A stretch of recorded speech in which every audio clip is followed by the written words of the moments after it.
Down with Rob Sanders. Well, we're waiting. Welcome into the Rundown on Fox Sports Radio 1400 around the world on the iHeartRadio app. My name is Rob Sanders. Thanks for joining us today. Jam-packed show for a Friday. Normally Fridays are like, all right, especially when we're in the quote-unquote off-season for college football. Fridays are kind of like I don't want to say like a strange time, but you don't really have a lot of the stuff that's out there. And I found some stuff that I wanted to share with you today. And of course, you're welcome to join the program at 803-978-1832.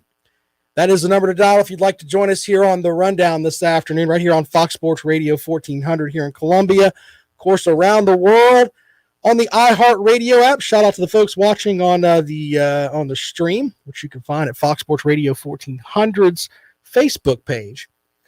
All right, real quick, got to mention earlier today, Teddy Hefner had on his show Mr. Scott Wingo, the new assistant baseball coach for South Carolina. If you'd like to hear that interview, it's up on the blog page at Fox Sports Radio 14. We're going to have Mr. John Kostis on with us later on. He is the voice of the Columbia Fireflies. We're going to talk to him for a moment, talk a little baseball, about 3:50 this afternoon. But before we get into that, I've got some football stuff we're going to get into. CBS Sports has projected their New Year's Six bowls. One of the projections was pretty interesting. We'll get into that momentarily. Also, Position U. You know, we did our own Position U rankings a little bit earlier, I think in maybe May. But these are Position U rankings from ESPN, and they basically went back, I think it was 10 seasons, something like that, and they gave you which schools had the biggest recruits, etc., or biggest players, best players for several different spots. Also, we've got a UFC fight this weekend that I'm absolutely jacked for, as the people's champion, Derek Lewis, is going to be fighting in his hometown against a man named Gagne. And I tell you what, Cyril Gagne is a big-time favorite over Derek Lewis. I think people have lost their minds. We'll talk about that later on. But first, how could the SEC get 3 of 4 spots in the college football playoff? Now, this is an interesting thing that's come about. Now, I don't want you to talk about in the coming seasons when Oklahoma and Texas are going to be joining the SEC, because that's going to be just a little bit different. But as for this season, here's what we've got. According to, this is from Brandon Marcello from 247 Sports. He says that if you have a one-loss team in the SEC West and you have 2 teams that are undefeated that meet in the SEC championship game and it's a close game, he could see that happening. Now, here's my thing on that. I think that when I watch the CFP, the Final Four CFP teams, okay, I want the teams that have earned it, but I also want good matchups. I know that sounds kind of silly, but I mean, I'm talking about just for me as the actual football fan. I want the best matchups that I can get. Now, with that, you know, you may end up having a team that would probably play better, that may have not quite have the best resume, and I get that. But you also have to look at it from this perspective. What is best for college football? What is best for all the teams that are around the country? What is best for the regional aspect of it? I mean, look, if you have an all-SEC Final Four teams, who's going to watch those games outside of the SEC footprint? No one. No one's going to care. The Big Ten folks, they're not going to care. The Pac-12, they won't care. Big 12, they won't care. The ACC folks will probably watch just to mock the SEC teams that are there, that are probably going to lose. I don't think that's what's best for college football to one extent, but on the other hand, I want to see the best teams that are there. Now, I'm also under the opinion that it's going to change, but as of now, the SEC lives on this thing where, well, we play each other, so we're the best conference. And it's really hard for me to see that when you've got teams that, if you're not in the SEC West, it's really hard for me to buy that. If you're not in the SEC West and you're not Alabama or LSU or Auburn, it's kind of hard for me to buy that. Teams don't schedule the non-conference games where we can see you play teams out of the conference. So we don't know exactly how good you are. We can use Clemson as an example for a team that schedules SEC teams, and they do pretty well against them, where they've won like 10 out of their last 12 against them. The last time they played, I think they've won, 2 straight over Texas A&M. They've won games over Auburn. There's that logic there that comes with that. Now, I know that Clemson's kind of an exception to the rule, but we have matchups this time coming up this season where you're going to have actual SEC, ACC matchups, and the SEC's dipping into some of the Big Ten as well and later on. And I think that's what's best. Now, if you go through your schedule and you play 8 SEC games, and by the way, you can't really help who you end up playing. I mean, folks remember, what was it, 2 seasons ago? South Carolina played Alabama. It's the first time South Carolina's played Alabama like in, 8 years? Something like that. Because of the way the schedule mixed out. You could theoretically avoid certain teams on the other side just because that's the way the scheduling works. So with that, it's really hard for me just to say we should just have, 3 teams from the SEC. But if we can determine that those are the 3 best teams, and a lot of it's based on just your opinion, it's really hard for me to look at a team like Ohio State from last season. I understand it was a COVID year, and they did move on to the championship game. But for me, they didn't win more games than Indiana in their conference. I also think it's harsh to sit here and say, well, they weren't good enough to win their division. They weren't good enough to win their conference, but they deserve a spot in the Final Four. I wrap my head around that, and I'm like, how does that make sense? How can you logically sit there and say, you know what? They couldn't win their division, couldn't win the conference, but they're still one of the best teams. If you're one of the best teams, win your division. If you're one of the best teams, win your conference. Now, the other aspect of it, too, is that regardless of what you think about them, Notre Dame is going to be in the mix. There's going to be a segment of people that are going to write a Notre Dame exception into just about everything as long as Notre Dame is independent. I don't know why. I think people are still stuck that Notre Dame is just this dominant program from years past. I'm not really buying that. I'm really not. But when it comes to the grand scheme of things, there's going to be something there that has a Notre Dame exception.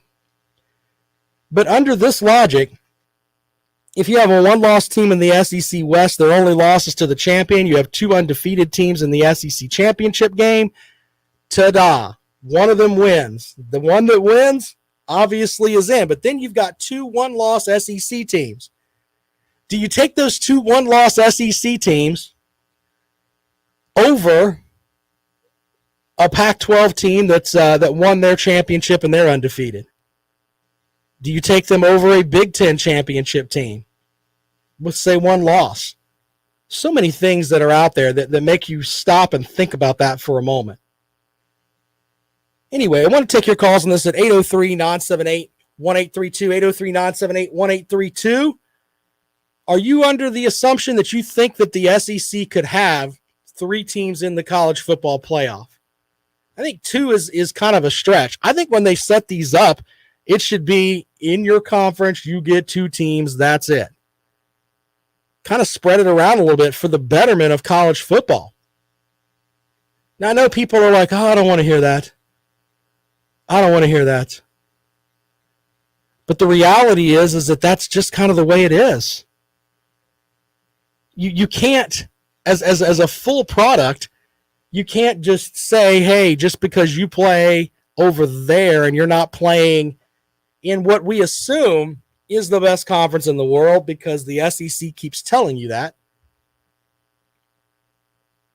you can't keep cheapening the product. 803-978-1832, 803-978-1832 is the number to call if you'd like to join us here on the Rundown. 803-978-1832 if you would like to join us here today to talk about the SEC getting 3 of the 4 spots in the college football playoff.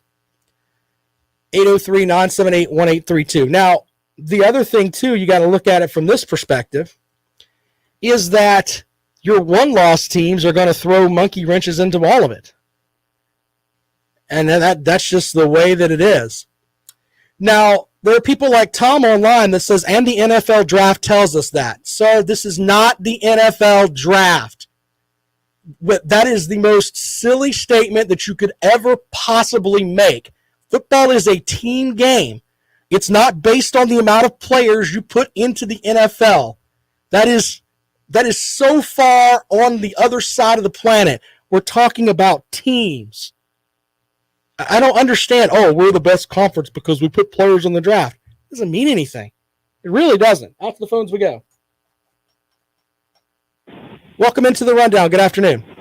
Hey, Rob. I don't think you ever see 3 SEC teams get in with the 4 spots available.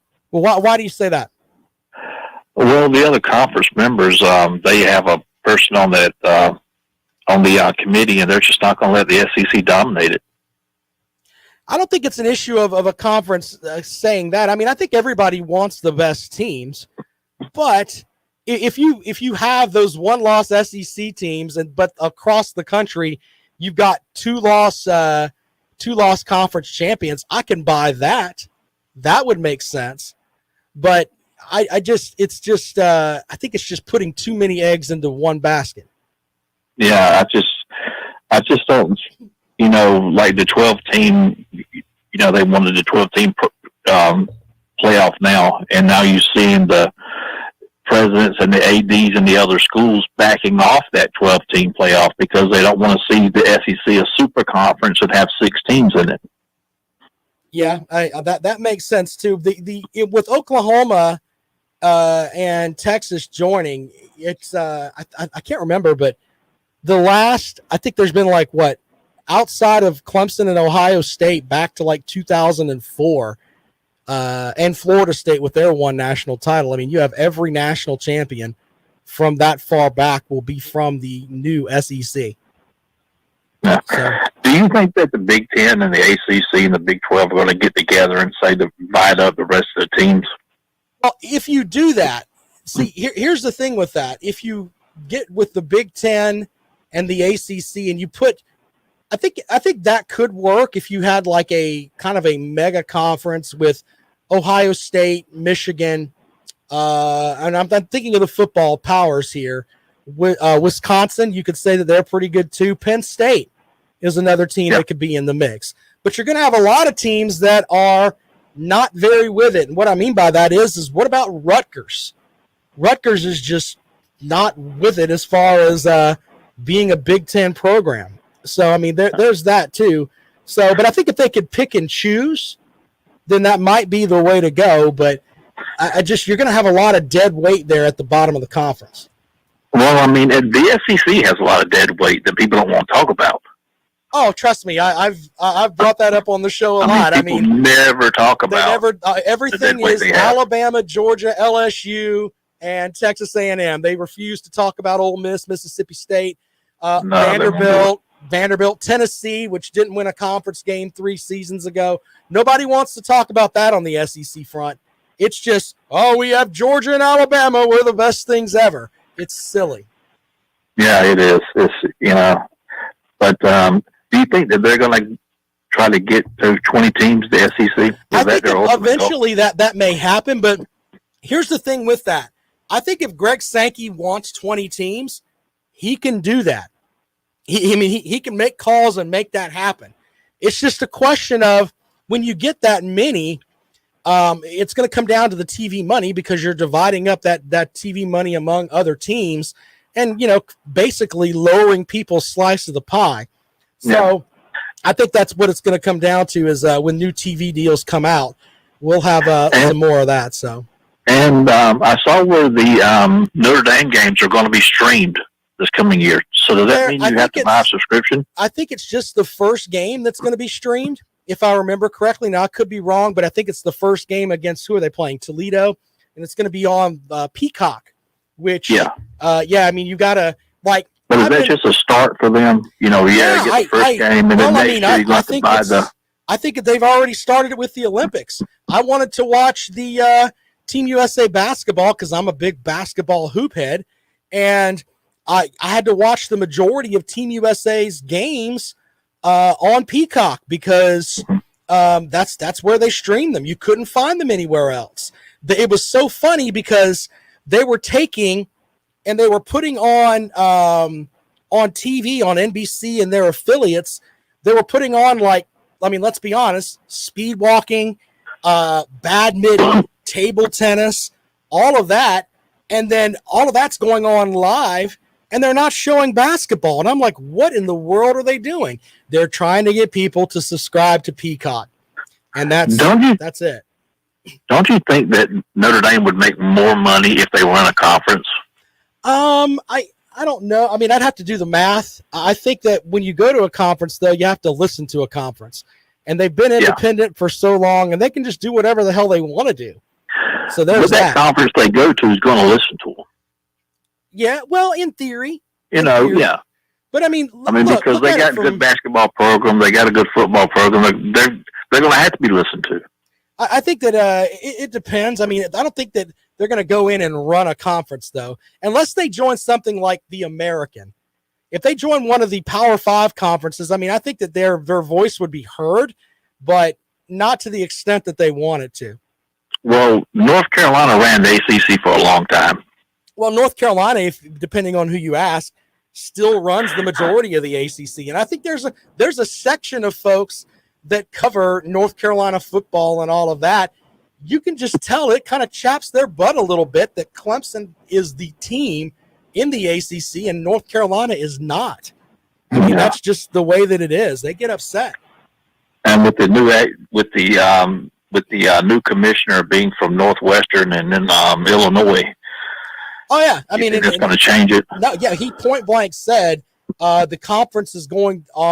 What was the exact words? Were something along the lines of football is going to be our focus 24/7, 365. The people that are up there that think that the North Carolina Duke basketball game is the absolute end all be all of sports and everybody and their brother watches that, they sat there and they cringed in their seats a little bit. And they were thinking, oh my goodness, they're taken away from the shrine. You can't have that anymore because they're just people that they want to watch football. That's just the way that it is. And can I ask you one more thing? How does Clemson afford to keep the track program and add gymnastics and lacrosse? I don't know the logistics of the numbers behind that, but I mean, I know they have to have the same amount with Title IX. They have to have the same amount of scholarships across the board for women and men. So that's pretty much the only logical answer I can give you. I mean, it just depends on the number of scholarships for each one. And, with Clemson's football program, that drives everything as far as money goes. That's a good reason why they can afford things like that. So, I mean, it seems like it's going to really mess the budget up if they don't get a new TV deal. Yeah, well, I think that, and I think I've talked about this before, the streaming thing is going to be huge because people want to watch things wherever. The idea of and for me, I'm a dad. I've got my children at home. Sometimes I'm watching games just on my phone as I'm, cleaning up or doing something. So, I mean, when people have that now, they love it. I mean, I know that I do. And to have the ability to do that, I think is what's going to sell people as far as, hey, I'll subscribe to this to get that.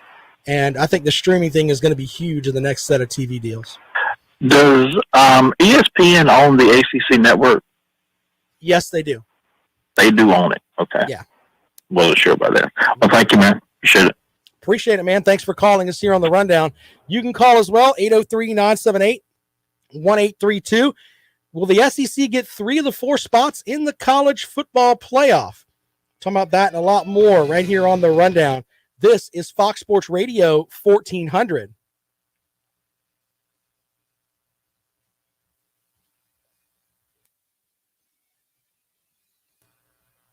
Yo, you Georgia fans over there, Tom's not going to put up with your crap. So, I mean, he doesn't care. That's Tom does not care. He's one of my favorite YouTube people that follow the show. There's nothing you're going to say to him that's going to get him to back down. So there's that.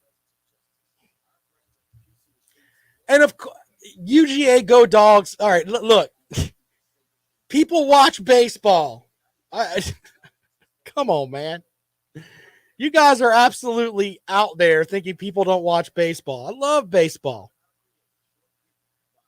I'm not your dad. You guys can argue over there in the comments section. I don't care. Do whatever you want. I don't care. I just think it's great. I love Tom over there, though, because Tom could argue with a stop sign. He really could.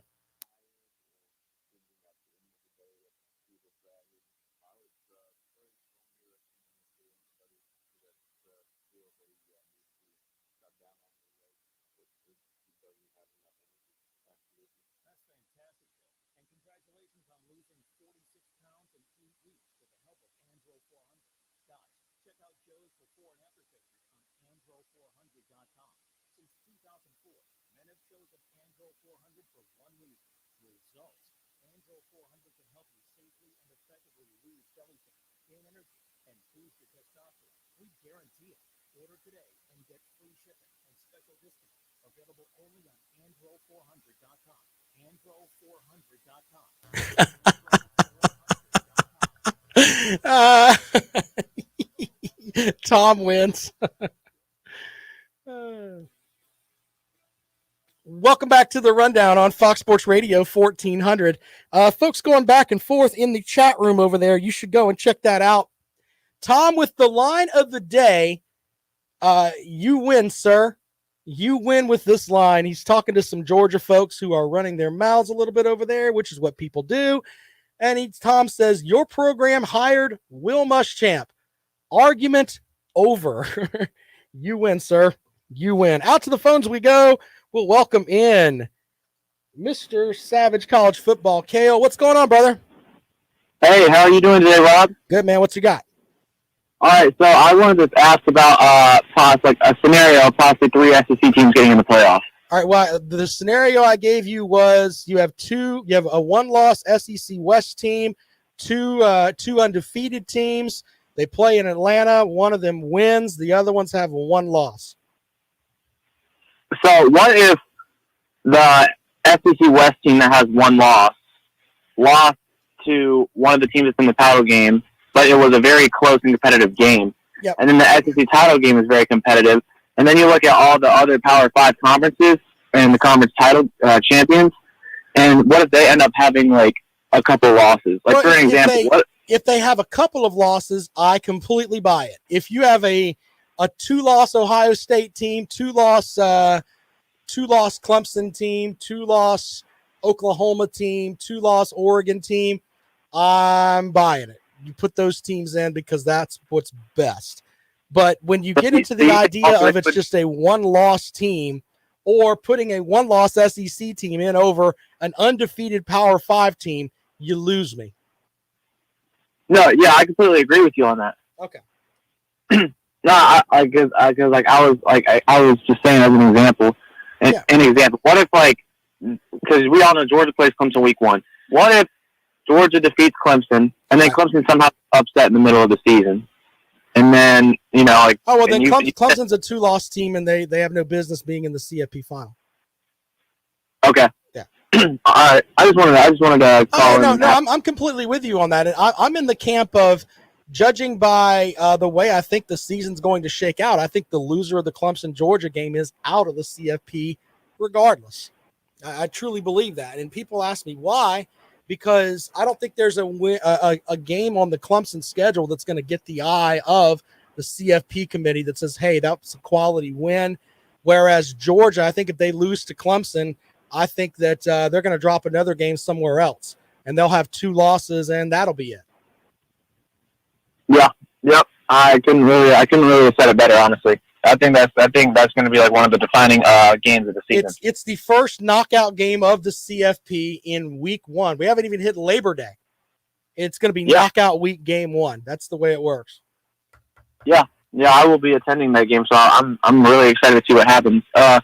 Thanks, Rob. Thanks for letting me on, and you have a wonderful day. All right, bud. Thanks a lot. All right, you're welcome to join the program. 803-978-1832, 803-978-1832. That is the number to dial. If you'd like to join us here on the rundown, Randall with a comment. Don't at me with this 2-loss Texas, because Texas is trash and they're losing at least 2 games a year, or this year. I think you meant 2 games. That would be, hopefully I'm right about that. If not, you can correct me, sir. Look, I'm with Coach Spurrier. Texas can't win the Big 12. Texas has the folks in their own state house basically mocking them. I mean, that's just the way that it is. So when you really stop and think about it, I mean, we had this comment from the Texas State Senator Lois Kolkhorst, where she is questioning the folks, the president of Texas. Listen to how she talks to this guy. What's your athletic budget? It's over $200 million. It's probably 220, 225 in that range. Where does that put you in the U.S.? Depending on how you count, probably first. And that's without a winning football team of late. It's in spite of our football team. We've been winning, just not like we like to win. 3-7 against the Horned Frogs. So maybe your fan base would rather lose to Alabama than TCU. So yeah, Lois Kolkhorst there, Kolkhorst, who is a savage lady. That's the only term that I can use. Basically, you told the president of Texas, who has the biggest athletic budget in the country, you're out of your mind. You're 3-7 against TCU in your last 10. Look, if we're just going on, look, Texas getting into the SEC has nothing to do with the Texas football program as far as their performance on the field. It has to do with the fact that they have tons of money. That's why they're getting into the SEC. If we were just going on merit, Clemson would have been in the SEC 5 years ago. Ohio State would have been in the SEC. Just saying. I mean, Texas isn't even the best team in the Big 12. So the Texas folks that have been having some fun on Twitter talking about, they're going to come in and they may do something in the SEC, maybe in baseball, maybe not. They might get smoked in baseball too. From a competitive standpoint, this is a move for Texas where not looking good for Bevo down there, to be completely honest. All right, 803-978-1832, 803-978-1832. I've got some UFC fight notes we'll get into, and a couple of other little things we're going to have here in a moment. Brandon with a great comment. No 2-loss team has gotten into the CFP yet, and that's something that should continue. I'm in the camp, if you can't win your division, you shouldn't be in there. If you weren't good enough to win your division, you are not one of the best 4 teams in the country. It's just the way that it stacks up. I don't think someone said something about Clemson gets in with 2 losses. I don't see that happening either. I don't think any team gets in with 2 losses. Ever. I don't think that's going to happen. Hey, let's bring in a team with 2 losses. Nah, I'm not buying all that. Not buying all that at all. We'll take a quick break and we come back. I've got some New Year's 6 bowl projections that are really interesting. And they kind of go against what I had on my what I was talking about earlier, where this team could the teams that where I said that I think that the loser of the Georgia Clemson game is out. Yeah, this is some interesting stuff here. We'll talk about that when we come back. And of course, you can always join us here on the program. 803-978-1832. 803-978-1832 is the number to dial if you would like to join us here on the Rundown this afternoon. I'm on Twitter at Rob Sounds Good. Be sure to check me out there as well. More of the Rundown when we come back.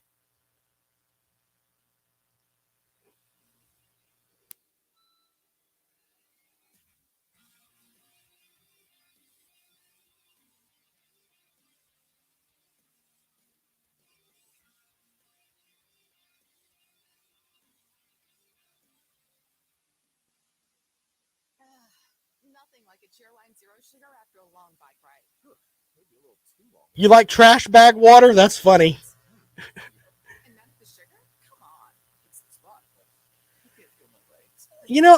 Tom, I don't necessarily disagree with you with that. I think that if you have 10 teams, yeah, I think that we should get into it where, I like the idea of, the conference champion should be there, but there's going to be years where your conference champion doesn't get into the, doesn't necessarily, they may get set. The best team might get upset. Man, by the way, there are a lot of Georgia fans that are, there are some upset Georgia fans. When Clemson wins that game on September the 4th, they are going to ghost like Casper. It's going to be ridiculous. So I'm not the only one that thinks that, by the way. Vegas thinks the same thing.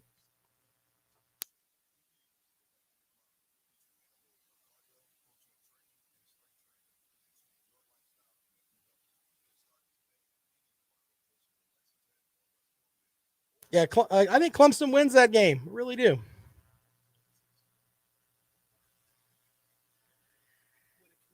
Jerome, I don't know what game that they could lose that would hinder them. Well, I don't. I think Clemson loses to Georgia, they're out. That's just my opinion.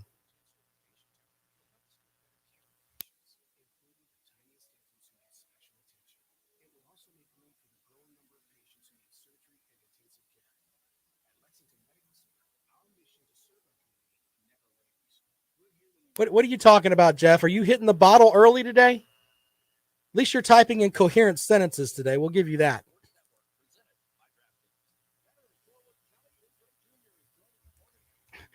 The Georgia fans I love, there are some rational Georgia fans, but the ones that think that their program right now is better than Clemson is silly to me. Is silly. Edwin, who is normally bright, let's see if this comment's bright. I agree with your 2-loss thought, but disagree with your division winner thought. Very possible for number 2 in the SEC East to be West to be better than the SEC East, and very possible to be one of the 4 best. I could enter. We could have whiskey and talk about that, sir. That's not that far fetched.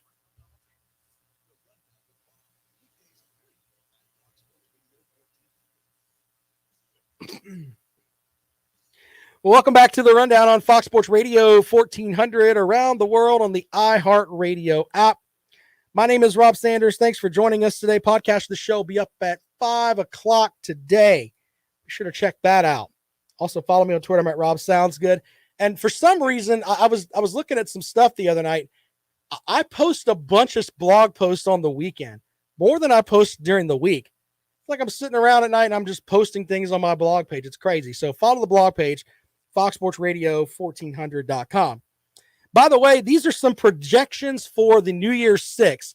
Here is the projections from Dennis Dodd. Fiesta Bowl, Cincinnati and North Carolina. Potential first-round talent in Sam Howell. Expectations are high in Chapel Hill this year. Yeah, interesting. I'd watch that game. That sounds about right. The Peach Bowl. Here's the one I'm not buying. Florida and Notre Dame.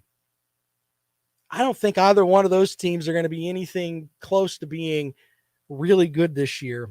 Now, once again, I say that, and there's an audio record of everything I say in the podcast feed. You can go back and find it.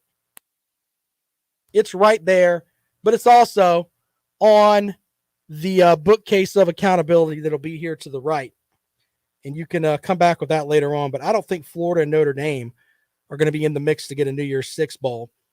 Iowa State and Texas A&M in the Sugar Bowl.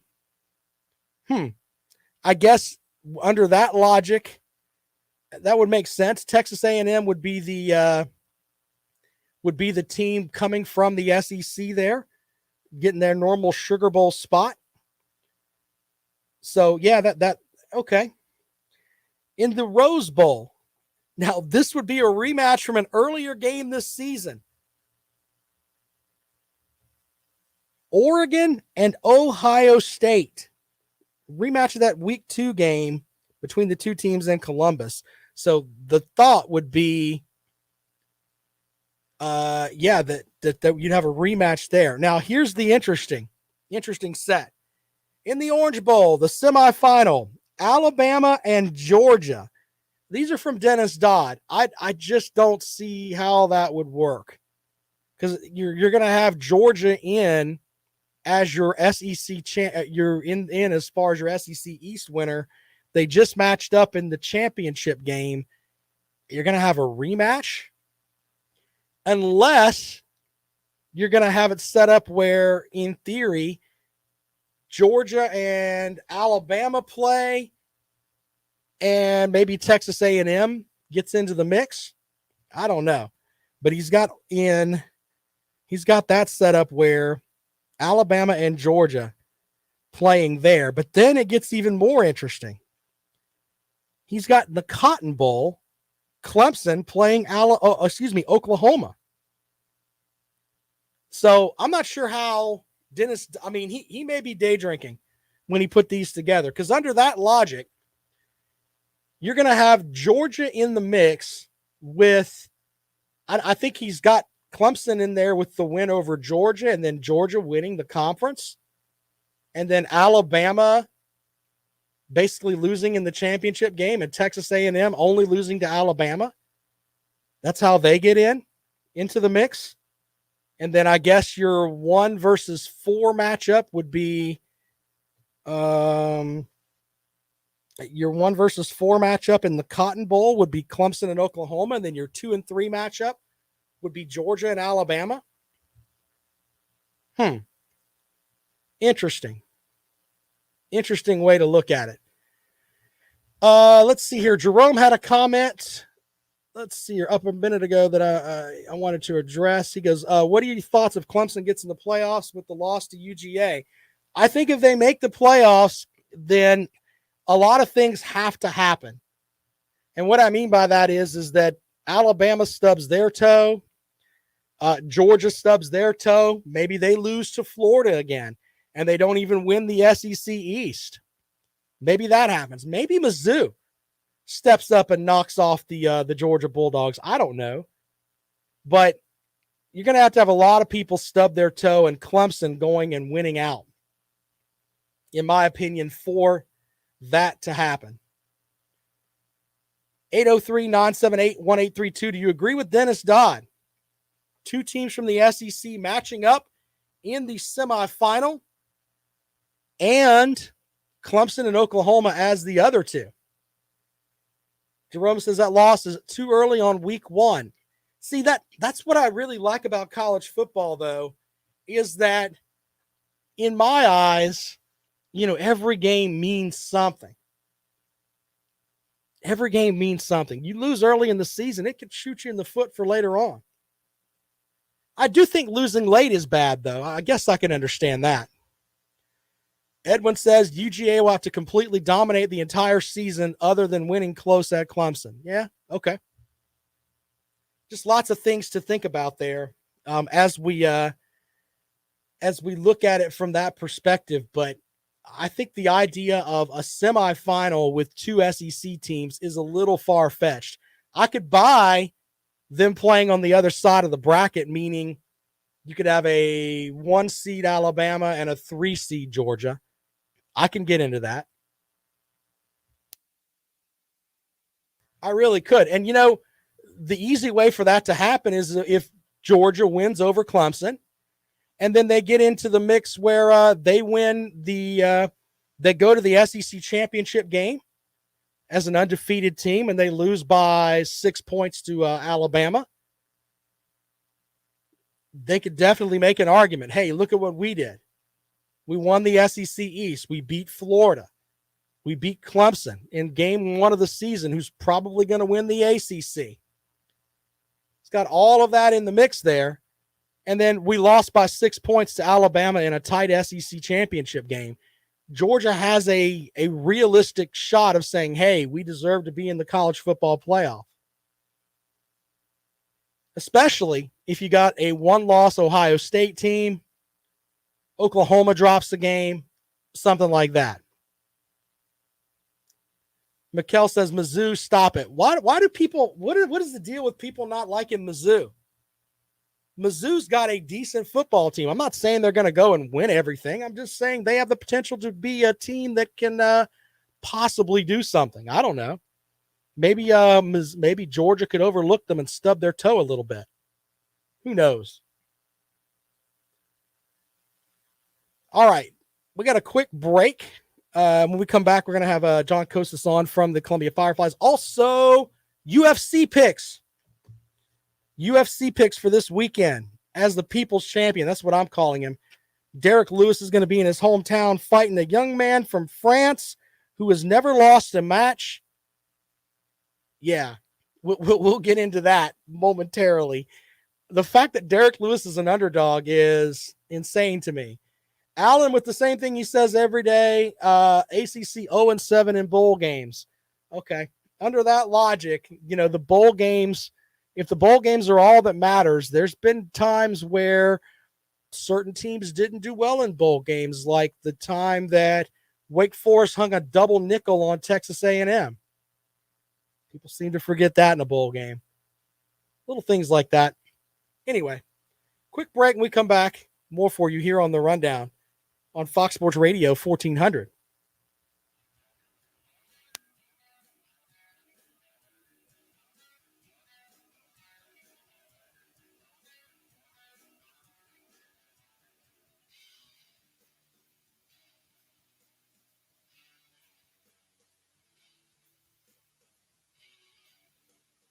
We all hear the radio ads about the IRS. They tell you to be afraid, to be scared, and they try to frighten you into calling.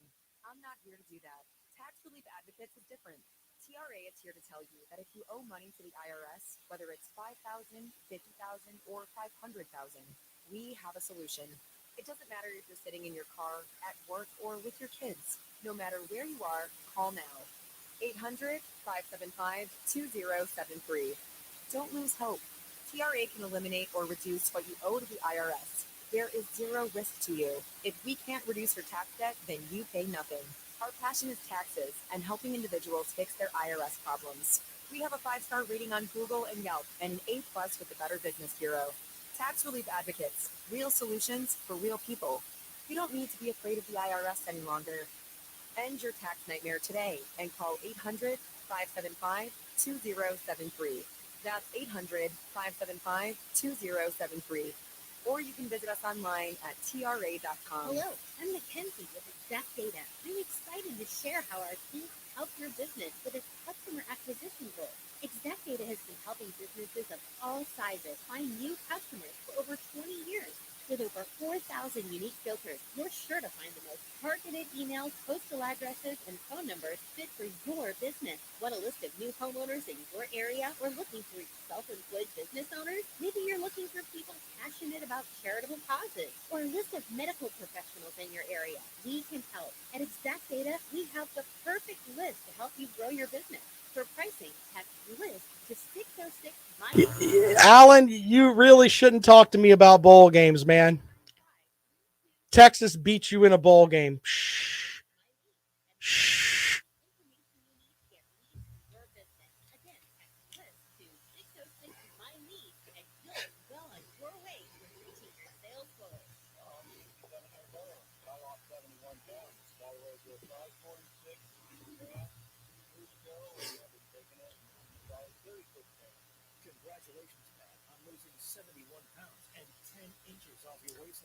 UGA fans talking to me about anything involving football is an absolute joke to me. And I mean that. Tell me what you've done on a national level. The only thing you could tell me about last year, we had a midget playing quarterback. We got a quarterback playing better for us this year who beat the 5 softest games on your schedule last year. The team he was on was glad to see him go. Jerome's right. Taj Boyd was, man, he put up numbers at Clemson, but against South Carolina, he was not quite with it.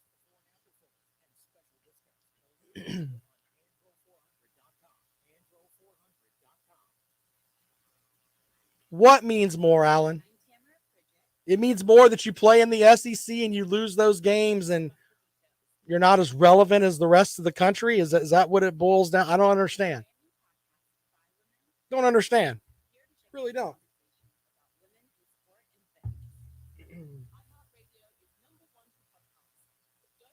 Twisted Chicken is right. There are people who'll tell you that Tennessee is going to be better than Mizzou. Get out of here with that nonsense.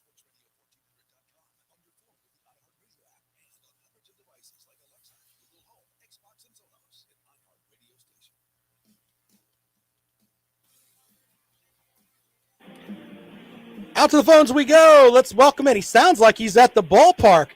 Mr. John Kosas, the voice of the Columbia Fireflies. What's up, brother? Hey, Rob, I'm absolutely at the ballpark, having a blast, getting ready for the weekend. We've got a really big weekend here at Segra Park. Who are you guys playing this weekend? We're playing the Myrtle Beach Pelicans, so they're the low-A affiliate of the Chicago Cubs, and we've actually got 3 of the Cubs' top 10 prospects in town. I know this is Braves country, but the other team that seems to not have any boundaries as to where their fan base is typically seems to be the Cubs. Yeah, well, the Cubs should have a lot of talent. They traded away everyone on the major league roster. They might as well just bring up the Pelicans to finish out the season. Right? You might think about it, especially because Javier Baez's trade partner, right, the guy that came over was Pete Crow Armstrong. Yeah. And he should be slated to play in A-ball, so he might come here by the end of the weekend. We shall see. All right, well, tell us what's happening down there with the Fireflies this weekend.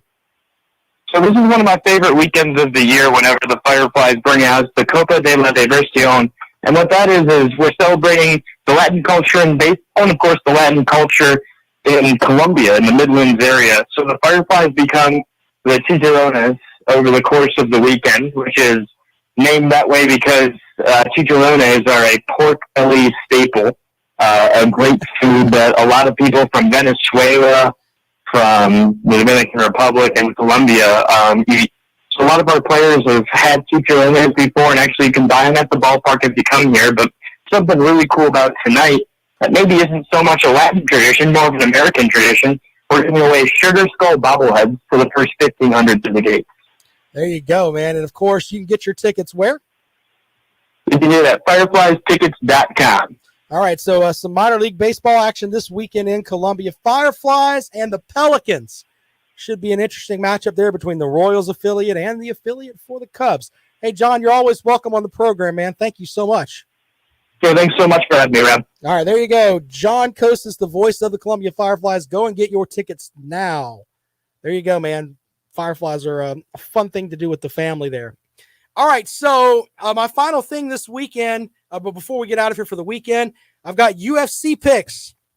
Yes, UFC picks for I got to talk about this for a second. Derek Lewis, they're going to have an interim heavyweight championship belt fight this weekend between Derek Lewis and Cyril Gagne, I believe, or Gagne, I believe is how you pronounce his name.